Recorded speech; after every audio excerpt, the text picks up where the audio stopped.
ਹੈ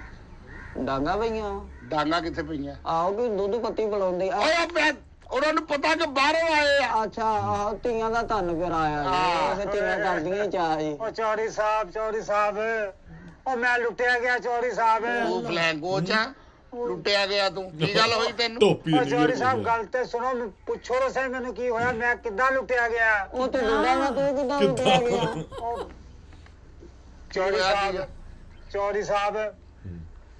ਸੋਹਣੀ ਨਹੀਂ ਸੋਹਣੀ ਉਹ ਕਰਸ਼ੈਦਾ ਦਾ ਮੁੰਡਾ ਮੈਨੂੰ ਕਹਿੰਦਾ ਦੁਬਈ ਜਾਣਾ ਮੈਂ ਕਿਹਾ ਹਾਂ ਮੈਂ ਜਾਣਾ ਮੈਨੂੰ ਬਹੁਤ ਸ਼ੌਕ ਆ ਦੁਬਈ ਜਾਣ ਦਾ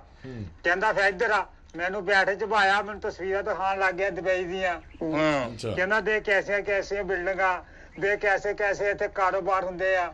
ਕਹਿੰਦਾ ਇੱਥੇ ਤੂੰ 30,000 ਰੁਪਇਆ ਕਮਾਨਾ ਉੱਥੇ ਪਾਗਲਾ ਤੂੰ ਰੁਪਇਆ 2 ਲੱਖ 2.5 ਲੱਖ ਤੇ ਕਮਲਾ ਹੋਇਆ ਆ ਹਾਂ ਤੂੰ ਦੁਬਈ ਜਾਣ ਦੇ ਆ ਡਾਕਟਰ ਅਸਗਰ ਨੂੰ ਦਿਖਾ ਐਡਾ ਅੱਛਾ ਡਾਕਟਰ ਹੈਗਾ ਤੂੰ ਚੈੱਕ ਕਰਾ ਤੈਨੂੰ ਮਿੰਟ ਚ ਆਰਾਮ ਆ ਜਾਣਾ ਭਾਵੇਂ ਤੈਨੂੰ ਪੈਂਡਸ ਦਾ ਦਰਦ ਆ ਭਾਵੇਂ ਤੈਨੂੰ ਟੀਵੀ ਆ ਭਾਵੇਂ ਤੈਨੂੰ ਜੋ ਵੀ ਆ ਤੂੰ ਉਹਨੂੰ ਚੈੱਕ ਕਰਾ ਉਹ 130 ਰੁਪਏ ਲੈਣੇ 3 ਦਿਨ ਦੀ ਦਵਾਈ ਦੇ ਦੇਣੀ ਤੈਨੂੰ ਹਾਂ ਉਹ ਇਹ ਗੱਲ ਨਹੀਂ ਹੈਗੀ ਮੈਂ ਬਿਮਾਰ ਨਹੀਂ ਹੈਗਾ ਹਾਂ ਉਹ ਮੈਨੂੰ ਕਾਰੋਬਾਰ ਵਾਸਤੇ ਲਿਜਾ ਰਿਹਾ ਸੀਗਾ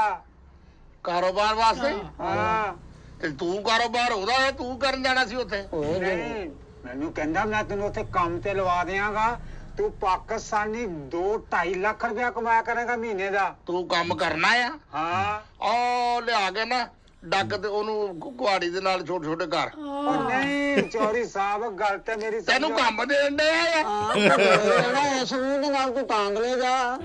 ਜਾਂ ਸ਼ੇਖੂਪੁਰ ਜਾ ਤੂੰ ਦਵਾਈ ਲੈ ਕੇ ਜਾਣਦੇ ਆ ਚੌਧਰੀ ਮੂੰਹ ਸਾਹਿਬ ਇਹ ਬੰਦਾ ਕੌਣ ਆ ਇਹ ਤੈਨੂੰ ਨਹੀਂ ਪਤਾ ਭੱਟੀ ਆ ਉਹ ਭਾਈ ਤੂੰ ਚੁੱਪ ਕਰਕੇ ਬੈ ਮੈਂ ਚੌਧਰੀ ਸਾਹਿਬ ਨਾਲ ਗੱਲ ਕਰ ਰਿਹਾ ਨਾ ਮੈਨੂੰ ਗੱਲ ਕਰਨ ਦੇ ਆ ਤੂੰ ਭੱਟੀ ਜ਼ਰਾ ਪਰੇ ਨੂੰ ਕਰ ਚੌਧਰੀ ਸਾਹਿਬ ਕਿਨੂੰ ਭੱਟੀ ਹੁਣ ਇਹਨਾਂ ਨੂੰ ਕੀ ਗੱਲ ਆ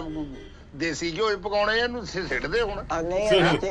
ਖਾ ਤੂੰ ਲੈਣ ਤੇ ਆ ਲੜਾਈ ਵਾਸਤੇ ਰੱਖਿਆ ਹੈ। ਨਹੀਂ ਨਹੀਂ ਅੱਛਾ ਕੀ ਤੇਰੇ ਨਾਲ ਹੋਇਆ ਕੀ ਆ ਸਹੀ ਗੱਲ ਦੱਸ ਚੌਧਰੀ ਸਾਹਿਬ ਮੈਂ ਤੇ ਬੜੇ ਸਕੂਨ ਨਾਲ ਕੰਮ ਕਰਦਾ ਸੀ ਹੌਜ਼ਰੀ ਦਾ ਮੈਨੂੰ ਕਹਿੰਦਾ ਹੌਜ਼ਰੀ ਤੈਨੂੰ 30,000 ਰੁਪਇਆ ਮਿਲਦਾ ਉਹ ਪਾਗਲਾ ਮੈਂ ਤੈਨੂੰ ਦੁਬਈ ਭੇਜ ਦਿੰਨਾ ਪਾ ਲੈ ਕਹਿੰਦਾ ਮੈਂ ਬੜੇ ਮੁੰਡੇ ਭੇਜਿਆ ਦੁਬਈ ਇਹ ਨੈਤਾ ਦਾ ਮੁੰਡਾ ਹਾਂਜੀ ਹਾਂਜੀ ਹਾਂ ਉਹ ਨੈਤਾ ਦਾ ਮੁੰਡਾ ਅੱਛਾ ਉਹਨੇ ਮੈਨੂੰ ਸਬਜ਼ ਬਾਗ ਦਿਖਾਇਆ ਕਹਿੰਦਾ ਤੇ ਤੂੰ ਮੇਰੇ ਕੋ ਆ ਜਾਣਾ ਕਿੰਨੇ ਸਮਝ ਬਾਗ ਆ ਓਏ ਆ ਸਾਰੀ ਆ ਜਿਹੜੇ ਨੀਲੇ ਆ ਪੀਲੇ ਆ ਲਾਲ ਆ ਇਹ ਆ ਸਾਰੇ ਸਬਜ਼ ਹੀ ਆ ਚੌਧਰੀ ਸਾਹਿਬ ਮੇਰਾ 2 ਲੱਖ ਰੁਪਇਆ ਖਾ ਗਿਆ ਉਹ ਤੇ ਮੈਨੂੰ ਗੇੜਾ ਦੇ ਗਿਆ ਜੇ ਉਹ ਤੇਰਾ 2 ਲੱਖ ਆ ਗਿਆ ਚੋਰੀ ਸਾਹਿਬ ਮੇਰਾ ਮਾਲਟਾ ਖਾ ਗਿਆ ਆ ਮਾਲਟਾ ਬੜਾ 1300 ਦਾ ਆ ਨਾਲ ਹੀ ਮੇਰਾ ਮਾਰਦਾ ਨਹੀਂ, ਵੱਡੀ ਨਹੀਂ।